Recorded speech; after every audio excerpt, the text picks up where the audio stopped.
Hello दोस्तों, मेरा नाम शाहिद।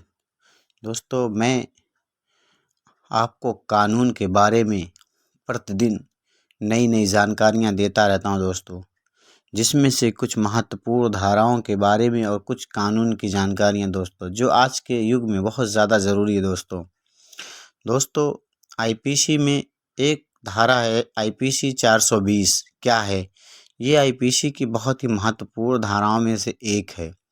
आईपीसी 420 इन हिंदी। धारा 420 में सजा और जमानत का क्या प्रावधान है, आज मैं इस वीडियो में अपने ऑडियो, अपनी आवाज़, अपने लेख के माध्यम से आज मैं आपको पूर्ण रूप से आईपीसी की जानकारी दूंगा दोस्तों। वीडियो थोड़ा लंबा हो सकता है दोस्तों, पर मैं आपको इसके बारे में पूर्ण रूप से एक्सप्लेन करूंगा।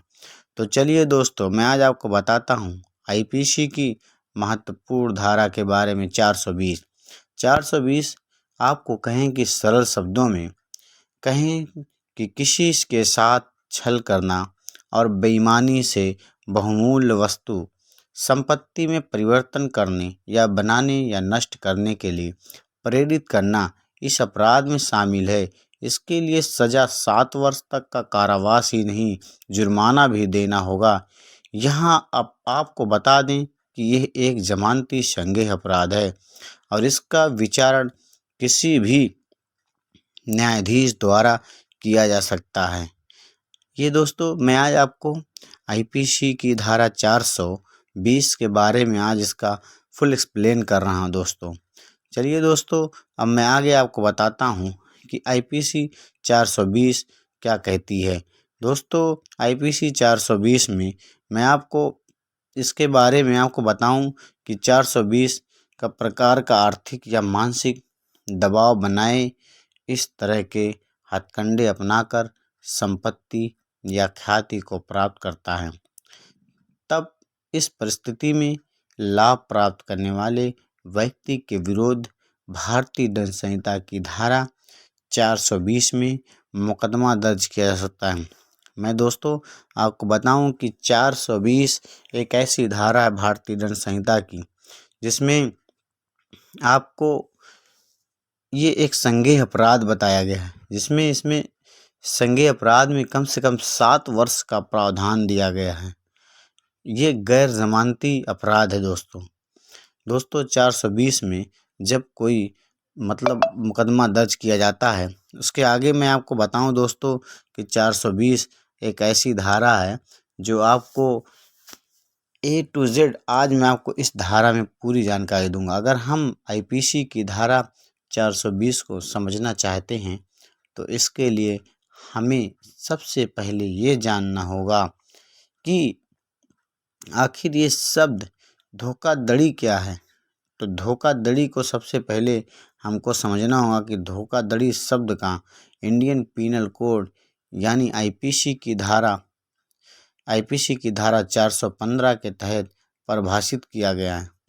यहाँ बताया गया है कि यदि अगर हमको जानना है तो सबसे पहले हमको 420 को समझने के लिए तो सबसे पहले 415 को परिभाषित करना होगा, तब जाके हमको इसके बारे में पूर्ण से एक्सप्लेन होगा दोस्तों आज हम 420 आईपीसी की धारा 420 के बारे में आपको बता रहे हैं कि 420 आईपीसी यानी इंडियन पीनल कोड क्या कहती है दोस्तों।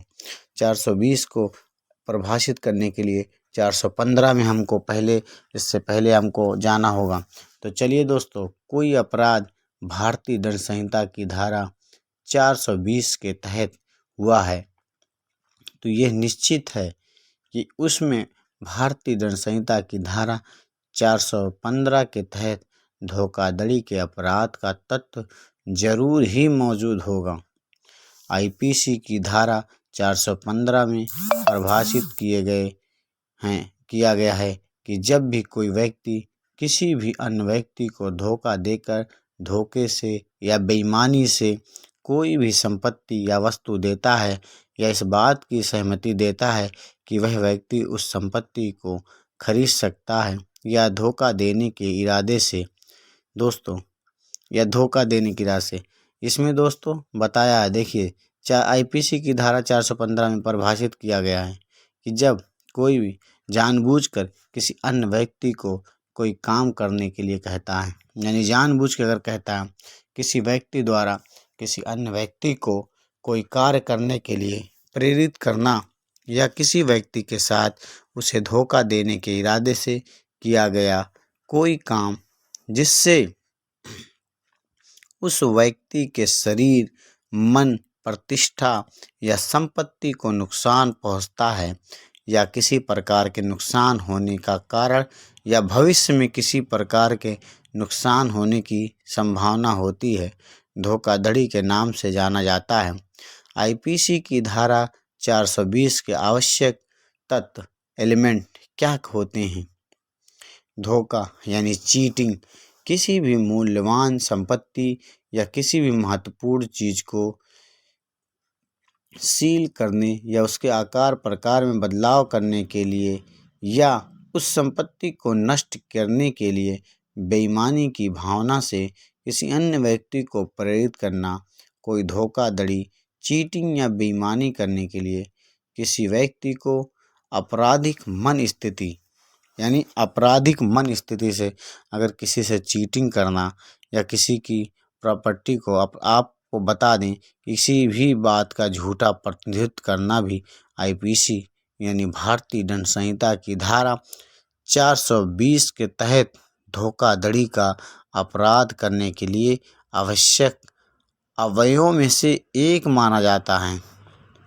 अगर किसी के साथ कोई धोखा या चीटिंग से कोई प्रॉपर्टी या उसके साथ कोई चीज़ लेन देन करता है तो ऐसे में दोस्तों अपराध करने के लिए आवश्यक अवयवों से एक माना जाता है।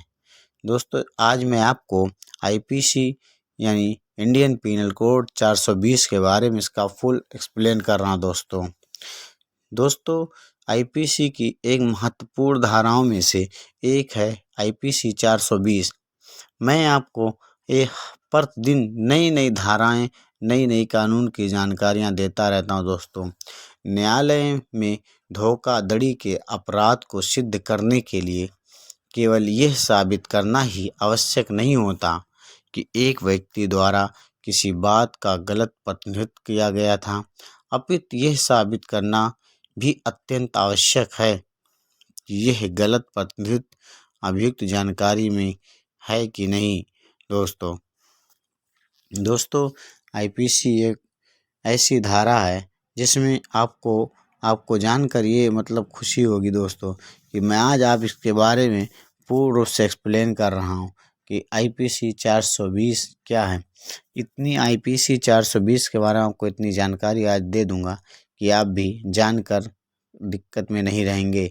आईपीसी की धारा 420 में सजा यानी पनिशमेंट क्या होगी। आईपीसी की धारा 420 में सजा का प्रावधान जो दिया गया इसमें 7 वर्ष है। इसके अंतर्गत आप जान लें कि यह एक गैर जमानती अपराध भी है, समझ रहे हैं, यह एक गैर जमानती अपराध भी है दोस्तों, और किसी भी न्यायाधीश द्वारा विचारणीय है, मतलब कोई भी न्यायाधीश विचारणीय कर सकता है। न्यायालय की अनुमति से पीड़ित व्यक्ति द्वारा समझौता भी किया जा सकता है। अगर न्यायालय की अनुमति हो तो इसमें समझौता भी किया जा सकता है, अन्यथा नहीं होगा। ये 420 की धारा आईपीसी की धारा 420 के बारे में बता रहा हूँ दोस्तों। चलिए दोस्तों अब मैं आगे आपको बताता हूँ आईपीसी की धारा 420 में जमानत यानी बेल का प्रावधान क्या है।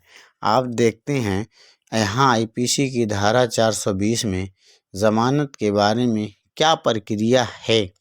आपने देखा कि यहाँ इस अपराध के लिए अधिकतम 7 वर्ष तक का कारावास निर्धारित किया गया है, प्लस जुर्माना से भी दंडित किया जाएगा, जो कि न्यायाधीश के द्वारा तय किया जाएगा। साथ ही तो यहाँ कारावास के दंड के साथ आर्थिक दंड देने के भी बात आती है, जो कि यहाँ भी एक वो है। ऐसी चीज़ें आपको बता दूं कि आईपीसी में बेल का प्रावधान जो दिया गया है इसमें 7 वर्ष की सज़ा का प्रावधान दिया गया है दोस्तों। 7 वर्ष, कम से कम 7 वर्ष का प्रावधान है, प्लस जुर्माना है, प्लस दंडित भी किया जाएगा दोस्तों, जो इसमें दिया गया आईपीसी 420 में जमानत का प्रावधान। चलिए दोस्तों न्यायाधीश जुर्म की संगीनता के आधार पर तय करते हैं। यहाँ आपको ये जानना बहुत ज़रूरी है कि यह एक गैर जमानती और संज्ञेय अपराध है। जब भी किसी व्यक्ति को आईपीसी की धारा 420 के अंतर्गत गिरफ्तार किया जाता है तो वह सत्र न्यायालय में अग्रिम जमानत के लिए आवेदन कर सकता है। अग्रिम जमानत दोस्तों, मैंने एक वीडियो अग्रिम जमानत के बारे में बताया है। अग्रिम जमानत मतलब गिरफ्तारी से पहले जब कोई व्यक्ति को FIR होता है, उसको पता होता है कि मैं गिरफ्तार होने वाला हूँ, उससे पहले अग्रिम जमानत कराता है। यानी FIR से पहले, FIR होने के बाद तत्काल हो, पुलिस वारंट होने से पहले उसको कोर्ट जाने से पहले कोर्ट जाके ज़मानत कराता है दोस्तों, जिसको अग्रिम ज़मानत बोलते हैं। गिरफ्तार होने से पहले जिसको जो ज़मानत कराई जाती है उसे अग्रिम ज़मानत कहते हैं दोस्तों। भारतीय दंड संहिता आईपीसी की धारा 420 का अर्थ, जब भी कोई व्यक्ति अपने के स्वयं के लिए किसी दूसरे व्यक्ति की संपत्ति को प्राप्त करने के लिए उपक्रम में उसके साथ छल, कपट, धोखाधड़ी करके किसी भी प्रकार उसकी संपत्ति को प्राप्त कर लेता है, साथ ही उसके लिए वह नकली हस्ताक्षर करे या उस पर किसी प्रकार की धोखाधड़ी करे या उस पर मतलब दोस्तों किसी प्रकार का कोई काला काम करे, जैसे किसी चीज़ से बेईमानी कर ले, किसी से धोखा से किसी की संपत्ति हड़प ले, तो ऐसी स्थिति में दोस्तों धारा 420 यानी भारतीय दंड संहिता आईपीसी की धारा 420 लगती है।